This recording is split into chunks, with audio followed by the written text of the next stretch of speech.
Episode 648. Lord Grimm. This time, Deception truly committed that name to memory.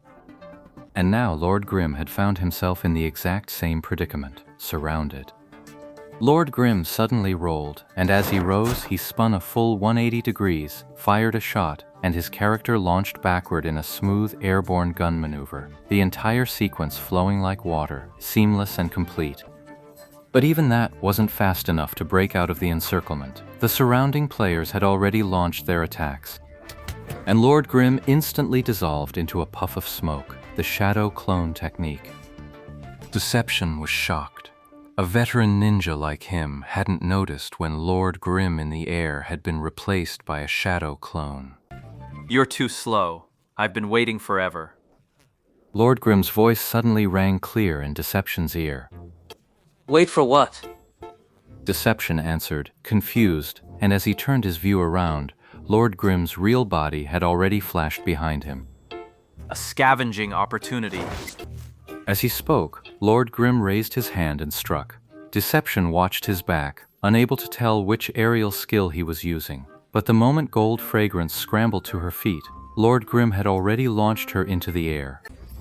From the sudden laughter to Lord Grimm already flashing to his side, everything happened so fast that Jin Xiang was only just now picking himself up off the ground. A scavenging opportunity? You've been following me. Why would I follow you? You're not my target. Scavenging? What target would that have? Deception was speaking when he suddenly noticed that Lord Grimm was attacking this golden fragrance, and the guy he'd fought to the death before, both of them, as luck would have it, were launchers. Got a grudge against launchers or something? Deception had an epiphany. Nonsense. I have the best relationship with launcher players. The two of them kept talking, but they weren't standing still. Yishu cleared the air around Golden Fragrance, then followed up with a gun press, sending her straight toward the gap that had Deception overjoyed. He charged forward again, attacking the launched Jin Xiang mid-air with every step, like dribbling a ball that never touched the ground. Deception was right there beside him, but the way this gap had opened up left him with a faint, bitter feeling. It only existed because he had been completely ignored. Lend a hand here, buddy, since I saved your skin again. Since when? Deception struck, sending Jin Xiang flying like a ball just as Lord Grimm had done. Beast. If it weren't for me back then, you'd have been blasted to death in that corner. Deception immediately recalled that first time he'd recklessly tried to scale the wall, only to get blasted right back down. It was only under Lord Grimm's lead that they finally broke through. Heaven knows, Deception had been living every minute to the fullest, fighting tooth and nail to break through the encirclement. That first scene felt like it happened 1,000 years ago. I honestly just didn't remember it until now. At least I already took out that launcher for you. Consider that debt repaid. Deception said. Same as always, just a little faster. Good, it's done. This time, Jin Xiang hit the ground, and no one bothered to pull her back up. She had already turned into a corpse. This time, Deception kept his hands off the loot. His situation was already precarious, and the extra weight was becoming a real burden. He didn't want to add to it.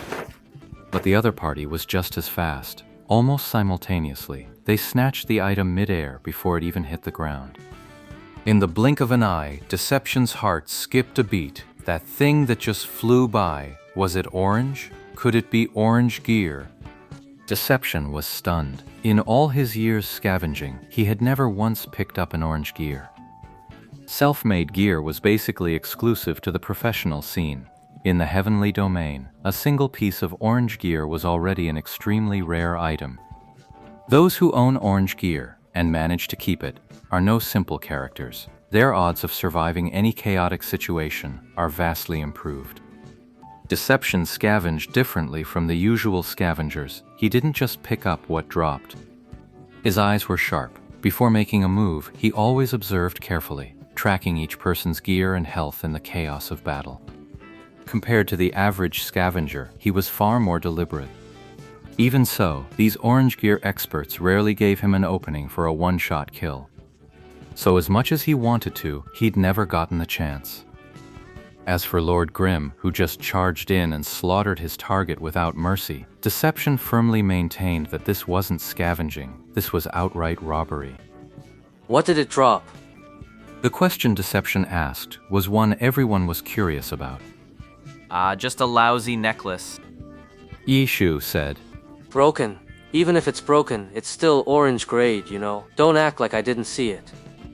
Deception felt a strong urge to stab this guy, but held back, forcing himself to calm down. Looks like orange gear. Yeah, junk. What do you want? I want a weapon.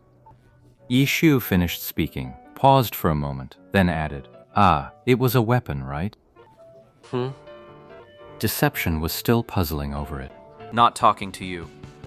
Yishu was, of course, asking Chen Guo beside him. From the very start, his attitude had been serious. He genuinely wanted to help her recover the equipment she'd lost. He even set aside his pride to ask, inquiring which launcher among the players of Guild Jade Dynasty had the best gear. Chen Guo had spent a long time in the Jiawang Guild. Even if the guild leader and new members didn't know her, she knew all of them, and most of the guild was well aware of who had what flashy gear. But now Yishu was acting like a bandit, asking Chen Guo who had the best gear. Chen Guo couldn't help but feel this was starting to look very villainous. She hated Excellent Era, no doubt about it, but she also felt a pang for the gear she'd just dropped. Yet even so, getting it back by killing someone else for it didn't exactly feel honorable. The members of Excellent Dynasty were just ordinary players after all. Yishu being schemed against and driven out by Excellent Era had nothing to do with them. If anything, once they learned the truth, these players would probably rally behind him. Taking out anger on the guild wasn't the right move, not when it meant lashing out at these ordinary fans. Chen Guo started to refuse, but after a moment's thought, a name suddenly slipped out, Jin Shang. Jin Shang was already a core member of the Jiashi Guild by now, but back when Chen Guo first joined, she wasn't. Back then, she was just one of many fans of the Excellent Era team, an ordinary, lively, outgoing girl in the guild, and people like that always find a way to be liked. Jin Shang got along well in the guild. Wherever she went, whichever team she joined, everyone was happy to accommodate her, and any gear that came up went to her first. Chen Guo was a girl too, but she'd been independent from an early age and was a bit older. Outside the game, she was the boss. Inside it, she carried herself like a big sister. She genuinely liked a younger girl like Jin Shang, and just like everyone else, she always gave way to her. Especially since Chen Guo's chasing haze shared the same class as Jin Shang, she'd let her win more often than anyone else over the course of their playthrough. This normally wouldn't be a big deal, but when you start taking others' concessions for granted, that's just being clueless. A new player joined the guild. Another girl, another launcher. Clearly, Sumo Sheng's influence was at work. In the Jia Dynasty Guild, female launcher players were a dime a dozen. Naturally, Chen Guo, who always acted like the big sister to newcomers, gave the new girl priority on the equipment that dropped during a dungeon run.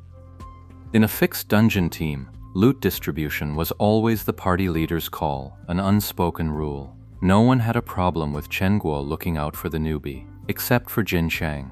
The girl who'd always been the one coddled couldn't let go of the fact that an item she could have rolled on was handed straight to someone else. The comforting words from the well-meaning teammates only gave Jin Shang more ammunition for her unreasonable behavior. Chen Guo was absolutely floored. She wasn't the type to just smile it off like Ye Shu. She squared up and demanded a clear discussion with Jin Shang.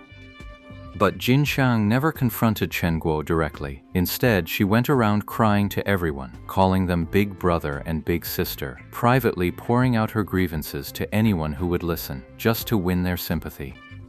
Chen Guo had suddenly transformed into the team bully, and honestly, that description fit her direct, straightforward, and fierce personality pretty well. Jin Shang's divisive scheme was a resounding success.